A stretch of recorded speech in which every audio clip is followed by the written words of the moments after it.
Hi hello ನಮಸ್ತೆ, ನಾನು ರಾಜು. ಅಷ್ಟೇ ನೀವು ನೋಡ್ತಾ ಇದ್ದೀರಾ centre point Kannada YouTube channel.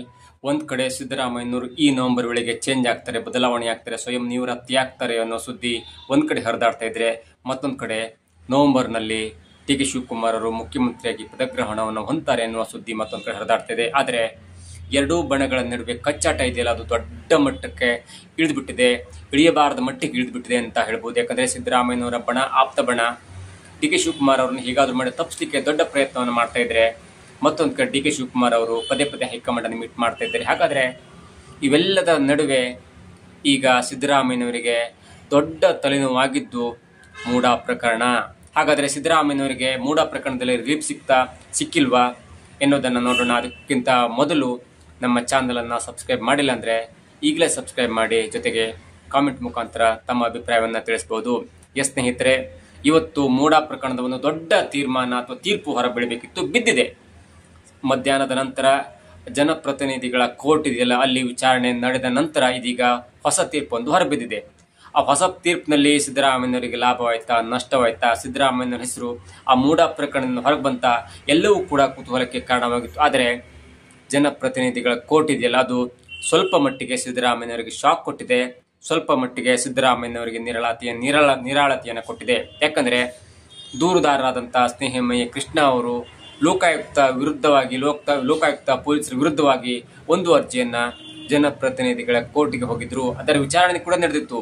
ನೋಡಿ, ಮೂಡಾ ಪ್ರಕರಣ ಏನಾಗಿತ್ತಂದರೆ, ಮೈಸೂರಿನ ಕೆಸರೆ ಗ್ರಾಮದಲ್ಲಿ ಸರ್ವೆ ನಂಬರ್ 464ರಲ್ಲಿ ಸರಿಸುಮಾರು 3.16 ಎಕರೆ ಅಂದರೆ 3.25 ಎಕರೆ ಸುಮಾರಷ್ಟು ಭೂಮಿಯನ್ನು ಸರ್ಕಾರ ಬೇರೆ ಬೇರೆ ಕಾರ್ಯಕ್ಕಾಗಿ, ಬೇರೆ ಬೇರೆ ಅಭಿವೃದ್ಧಿ ಕಾರ್ಯಕ್ಕಾಗಿ ವಶಪಡಿಸಿಕೊಂಡಿತ್ತು. ಅಂದರೆ ಕೆಸರೆ ಗ್ರಾಮದಲ್ಲಿನ 3.16 ಎಕರೆಯಷ್ಟು ಜಾಗವನ್ನು ಸರ್ಕಾರ ಸ್ವಾಧೀನಪಡಿಸಿಕೊಂಡಿತ್ತು. ಅದಕ್ಕೆ ತರುವಾಯವಾಗಿ ಅದಕ್ಕೆ ಮರುಪಾವತಿ ಎಂಬಂತೆ 14 ಸೈಟನ್ನು ಆ ಭೂಮಿ ಕಳ್ಕೊಂಡವರಿಗೆ ಸರ್ಕಾರ ಮರುಪಾವತಿ ಮಾಡಿತ್ತು. ಅಂದರೆ ಸರ್ಕಾರ 3.6 ಎಕರೆಯಷ್ಟು ಜಾಗಕ್ಕೆ ಪರ್ಯಾಯವಾಗಿ 14 ಸೈಟನ್ನು ಕೊಟ್ಟಲಾಗಿತ್ತು. ಯಾರಿಗೆ ಕೊಟ್ಟಿತ್ತು? ಆ ಜಾಗ ಕಳ್ಕೊಂಡ್ರೆ ಯಾರಂದ್ರೆ ಇದೇ ಸಿದ್ದರಾಮಯ್ಯನವರ ಪತ್ನಿಯಾದಂಥ ಪಾರ್ವತಮ್ಮನವರು ಮತ್ತು ಅವರ ಸಂಬಂಧಿಕರು. ಹಾಗಾಗಿ ಈ 14 ಸೈಟನ್ನು ಪಡೆಯುವ ಒಂದು ಕಾರ್ಯದಲ್ಲಿ ಅಕ್ರಮವಾಗಿದೆ. ಯಾಕಂದರೆ ಆ ಟೈಮಲ್ಲಿ, ಸೈಟ್ ಕೊಟ್ಟ ಟೈಮಲ್ಲಿ ಸಿದ್ದರಾಮಯ್ಯನವರು DCM ಆಗಿದ್ದರು. ಹಾಗೆ ಹೀಗೆ ಅವರ ಪ್ರಭಾವವನ್ನು ಬೆಳೆಸಿಕೊಂಡು ಒಳ್ಳೆಯ ಜಾಗದ, ಅಂದರೆ ಒಳ್ಳೆಯ ಏರಿಯಾದಲ್ಲಿ, ಬೆಲೆ ಬಾಳುವ ಏರಿಯಾದಲ್ಲಿ 14 ಸೈಟನ್ನು ಮಂಜೂರು ಮಾಡಲಾಗಿದೆ ಎನ್ನುವ ದೂರನ್ನ ಕೂಡ ದಾಖಲಾಗಿತ್ತು. ಅದರ ವಿಚಾರಣೆಯನ್ನು ಕೈಗೊಂಡು ಅದು ದೊಡ್ಡ ಹಗರಣ ಆಯಿತು. ಹಗರಣ ಅಂತ ದೊಡ್ಡ, ಅಂದರೆ ಪ್ರತಿಪಕ್ಷವಾದಂಥ BJP ಕೂಡ ದೊಡ್ಡ ಪಾದಯಾತ್ರೆ ಮಾಡ್ತು. ಇದೆಲ್ಲದರಿಂದ CM ಬುಡಕ್ಕೆ ಸ್ವಲ್ಪ ಬಂದ್ಬಿಟ್ಟಿತ್ತು. ಅಂದರೆ CM ಸಿದ್ದರಾಮಯ್ಯ ರಿಸೈನ್ ಮಾಡ್ತಾರೆ, ಯಾಕಂದರೆ ಮೂಡಾ ಪ್ರಕರಣದಲ್ಲಿ, ಮೂಡಾ ಹಗರಣದಲ್ಲಿ ಭಾಗಿಯಾಗಿದ್ದಾರೆ ಎನ್ನುವ ಕೆಲವು ಮಾತುಗಳು ಕೂಡ ಕೇಳಿ ಬಂದಿದ್ದು. ಅದಾದ ನಂತರ ಸರ್ಕಾರ ಎಚ್ಚೆತ್ತುಕೊಂಡು ಲೋಕಾಯುಕ್ತಕ್ಕೆ ಆ ತನಿಖೆಯನ್ನು ಕೊಡುತ್ತೆ. ಮತ್ತು ಅದಾದ ನಂತರ ಲೋಕಾಯುಕ್ತ ಪೊಲೀಸರು ಕೂಡ ಸುದೀರ್ಘವಾದ ತನಿಖೆಯನ್ನು ಮಾಡಿಕೊಂಡು 4 ಆರೋಪಿಗಳಿದ್ದಾರಲ್ಲ, ಅಂದರೆ ಪಾರ್ವತಮ್ಮನವರು ಮತ್ತು ಪಾರ್ವತಮ್ಮನವರ ಸಹೋದರ, ಹೀಗೆ 4 ಆರೋಪಿಗಳು ದೋಷ ಮುಕ್ತರಾಗಿದ್ದಾರೆ. ಅವರಲ್ಲಿ ಈ ಪ್ರಕರಣದಲ್ಲಿ ಯಾರೂ ಕೂಡ ಆ 4 ಆರೋಪಿಗಳಂತ ನೀವು ಬಿಂಬಿಸಿದವರು ಯಾರೂ ಕೂಡ ಆರೋಪಿತರಲ್ಲ ಎನ್ನುವ ಒಂದು ಬಿ ರಿಪೋರ್ಟನ್ನು ಕೋರ್ಟ್ಗೆ ಸಲ್ಲಿಸಿಬಿಟ್ಟಿತು. ಈ ಬಿ ರಿಪೋರ್ಟ್ ಸಲ್ಲಿಸಿದ ನಂತರ ಸಿದ್ದರಾಮಯ್ಯನವರಿಗೆ ಒಂಥರ ನಿರಾಳತೆಯಾಗಿದೆ. ಯಾಕಂದ್ರೆ ಸಿದ್ದರಾಮಯ್ಯನವರು ಪರ್ಯಾಯವಾಗಿ ಅಥವಾ ನೇರವಾಗಿ ಆ ಕಾರ್ಯದಲ್ಲಿ ಅಥವಾ ನಿವೇಶನ ಪಡೆದುಕೊಂಡ ಒಂದು ಸಂದರ್ಭದಲ್ಲಿ ಅವರು ನೇರವಾಗಿ ಭಾಗಿಯಾಗಿಲ್ಲ ಎನ್ನುವುದು ಅನೇಕರ ಅಭಿಪ್ರಾಯ ಮತ್ತು ಮೇಲ್ನೋಟಕ್ಕೂ ಕೂಡ ಕಂಡು ಬರುತ್ತೆ. ಆದರೆ ಇದರ ವಿರುದ್ಧವಾಗಿ ಲೋಕಾಯುಕ್ತ ಪೊಲೀಸರು ಸಲ್ಲಿಸಿದಂಥ ಬಿ ರಿಪೋರ್ಟ್ನ ವಿರುದ್ಧವಾಗಿ ಮತ್ತೆ ಮೇಲ್ಮನವಿಗೆ ಹೋಗಿದ್ರು ಸ್ನೇಹಮಯಿ ಕೃಷ್ಣ ಅವರು. ಅದಾದ ನಂತರ ಸುದೀರ್ಘ ವಿಚಾರಣೆ ನಂತರ ಇವತ್ತು ಲೋಕಾಯುಕ್ತ ರಿಪೋರ್ಟ್, ಬಿ ರಿಪೋರ್ಟ್ ಅನ್ನು ಪರಿಗಣನೆಗೆ ತೆಗೆದುಕೊಂಡಂತ ವಿಚಾರಣೆ ಮಾಡಿದಂಥ ಜನಪ್ರತಿನಿಧಿಗಳ ವಿಶೇಷ ಕೋರ್ಟ್ ಒಂದು ದೊಡ್ಡ ತೀರ್ಪನ್ನು ಕೊಟ್ಟಿದೆ. ಆ ತೀರ್ಪು ಏನಂದ್ರೆ, ನೀವು ಸುದೀರ್ಘವಾದ ತನಿಖೆಯನ್ನು ಮಾಡಬೇಕು. ಕೇವಲ 4 ಮಂದಿ ಈ ಪ್ರಕರಣದಲ್ಲಿ ಭಾಗಿಯಾಗಿಲ್ಲ ಎನ್ನುವ ರಿಪೋರ್ಟ್ ಅನ್ನು ಕೊಟ್ಟಿದ್ದೀರಿ. ಈ ಪ್ರಕರಣ ಅತ್ಯಂತ ದೊಡ್ಡದಾಗಿದೆ. ಇಲ್ಲಿ ಅಧಿಕಾರಿಗಳು ಬರ್ತಾರೆ, ಬೇರೆ ಬೇರೆ ಅಧಿಕಾರಿಗಳು ಬರ್ತಾರೆ, ಬೇರೆ ಬೇರೆ ವ್ಯಕ್ತಿಗಳು ಬರ್ತಾರೆ. ಹಾಗಾಗಿ ಈ ಪ್ರಕರಣವನ್ನ ಕೇವಲ 4 ವ್ಯಕ್ತಿಗೆ ಸೀಮಿತ ಮಾಡಬಾರ್ದು, 4 ವ್ಯಕ್ತಿಗಳು ಭಾಗಿಯಾಗಿಲ್ಲ ಎನ್ನುವ ರಿಪೋರ್ಟ್ ಅನ್ನು ಕೊಡಬಾರ್ದು, ಸುದೀರ್ಘ ತನಿಖೆಯನ್ನು ಮಾಡಬೇಕು. ಅಂದರೆ ಮೇ 7ರ ಒಳಗೆ ನಿಮ್ಮ ತನಿಖೆಯನ್ನು ಮುಗಿಸಿಕೊಂಡು, ಸುದೀರ್ಘವಾದ ತನಿಖೆಯನ್ನು ಮುಗಿಸಿಕೊಂಡು ನಮಗೆ ನೀವು ಒಂದು ರಿಪೋರ್ಟನ್ನು ಕೊಡಬೇಕಾಗತ್ತೆ.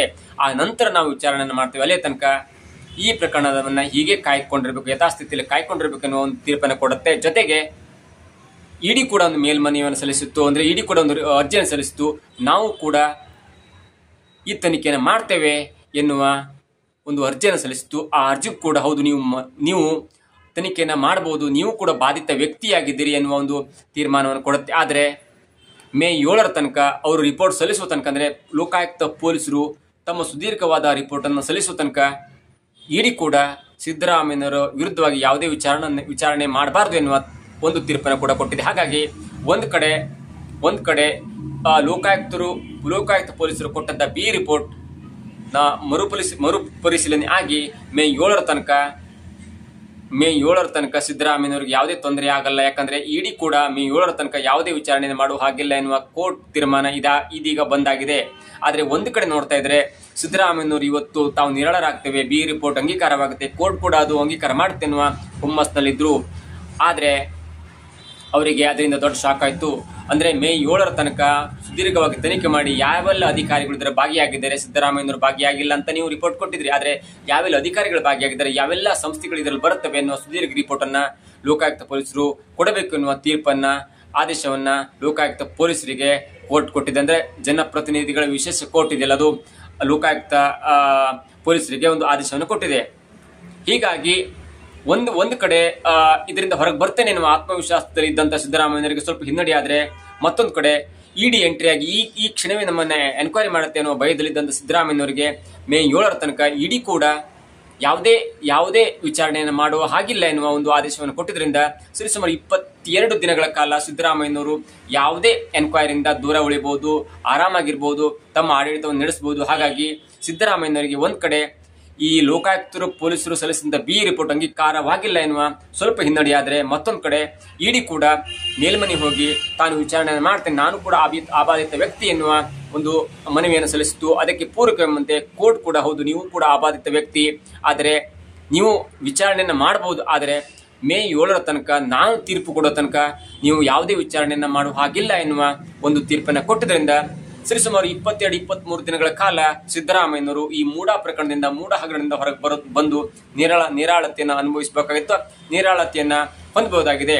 ಏನೇ ಆಗಲಿ, ಒಂದ್ ಕಡೆ ಮೂಡಾ ಹಗರಣದಿಂದ ಹೊರಗೆ ಬರಲೇಬೇಕು, ಹೊರಗೆ ಬರ್ತೇನೆ ಎನ್ನುವ ಆತ್ಮವಿಶ್ವಾಸದಲ್ಲಿದ್ದಂತ ಸಿದ್ದರಾಮಯ್ಯನವರಿಗೆ ಈಗ 50-50 ಅನುಭವವಾಗಿದೆ. ಒಂದ್ ಕಡೆ ಲೋಕಾಯುಕ್ತ ಪೊಲೀಸರು ಬಿ ರಿಪೋರ್ಟ್ ಸಲ್ಲಿಸಿದ್ರು ಕೂಡ ಅದು ಮತ್ತೆ ಸುದೀರ್ಘ ವಿಚಾರಣೆಗೆ ಹೋಗುತ್ತೆ ಅನ್ನುವ ಒಂದು ಸ್ವಲ್ಪ ಹಿನ್ನಡೆ ಆದ್ರೆ, ಮತ್ತೊಂದು ಕಡೆ ಇಡಿ ಕೂಡ ಸರಿಸುಮಾರು 22-23 ದಿನಗಳ ಕಾಲ ನಮ್ಮನ್ನು ವಿಚಾರಣೆ ಮಾಡುವ ಹಾಗಿಲ್ಲ ಎನ್ನುವ ಒಂದು ಸಮಾಧಾನ ಸಂಗತಿ ಈಗ ಸಿದ್ದರಾಮಯ್ಯನವರಲ್ಲಿ ಕಂಡು ಬರ್ತಾ ಇದೆ. ಏನೇ ಆಗಲಿ, ಸಿಎಂ ಪಟ್ಟ, ಡಿ ಕೆ ಶಿವಕುಮಾರ್ ಅವರ ಕೆಪಿಸಿ ಅಧ್ಯಕ್ಷರ ಬದಲಾವಣೆ, ಅನೇಕ ರಾಜಕೀಯ ಗೊಂದಲ, ಜೊತೆಗೆ ಜಾತಿ ಸಮೀಕ್ಷೆ, ಜೊತೆಗೆ ಬೆಲೆ ಏರಿಕೆ, ಹೀಗೆಲ್ಲ ಅನೇಕ ಗೊಂದಲಗಳ ನಡುವೆ ಸಿದ್ದರಾಮಯ್ಯನವರಿಗೆ ಮತ್ತೊಂದು ತಲೆನೋವು ಬಂದಿದ್ದಂತೂ ಸತ್ಯ. ಅದೇನೇ ಆಗಲಿ, ಸಿದ್ದರಾಮಯ್ಯನವರು ಮೂಡಾ ಪ್ರಕರಣದಲ್ಲಿ ಭಾಗಿಯಾಗಿದ್ದಾರಾ ಇಲ್ವಾ ಅದು ಬೇರೆ ಪ್ರಶ್ನೆ. ಆದರೆ ಕೋರ್ಟ್ ವಿಚಾರಕ್ಕೆ ಬಂದಾಗ ಅವರು ತಲೆ ಬಾಗಲೇಬೇಕಾಗುತ್ತೆ, ಜೊತೆಗೆ ಕೋರ್ಟ್ ಕೇಳಿದಂತ ಪ್ರಶ್ನೆಗಳಿಗೆ ಉತ್ತರವನ್ನು ಕೂಡ ಕೊಡಬೇಕಾಗತ್ತೆ. ಇದಾಗಿತ್ತು ಇವತ್ತಿನ ವಿಶೇಷ. ನೋಡ್ತಾ ಇರಿ centre point Kannada YouTube channel.